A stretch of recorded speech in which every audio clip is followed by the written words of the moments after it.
যে সমস্ত নারীর চুল কোনো বেগানা পুরুষ দেখবে, ওদেরকে কিয়ামতের মাঠে জাহান্নামে চুলের মধ্যে লটকিয়ে রাখা হবে। 2, যে সমস্ত নারী স্বামীর সাথে তর্ক করে কথায় কথায়, বাকবিতান্ডে জড়িয়ে যায়, কথায় কথায় জবাব দেয়, স্বামীর মনে আঘাত দেয়, তাদের জিহ্বার মধ্যে লটকিয়ে রাখা হবে। জানিয়ে দেবেন আপনার ওয়াইফকে। আপনাদের সাথে আসতেছি একটু পরে। শুধু মেয়েদের কথা বলে চলে যাওয়ার লোক আমি না, আপনারাও আছেন সামনে। যে সমস্ত নারী পরকীয়া সম্পর্কে লিপ্ত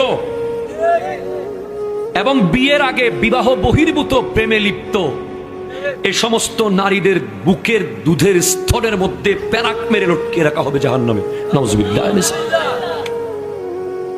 4, যে সমস্ত নারী উপকার করে খোঁটা দেয়, তাদের শাস্তি হলো তাদের মুখ দিয়ে বিভিন্ন অঙ্গ দিয়ে আগুন বের হবে। 5, যে সমস্ত নারী ভালোভাবে পবিত্র হয় না, নামাজ নিয়ে হেয় করে, ঠাট্টা করে, ওদের মাথা হবে কুকুরের মতো, গা হয়ে যাবে গাধার মতো। নাউজুবিল্লাহ। অথবা যাদের হাত পা বেঁধে রাখা হয়েছে, সাপ বিচ্ছু ছেড়ে দেওয়া হয়েছে, এরাই শাস্তিটা পাবে।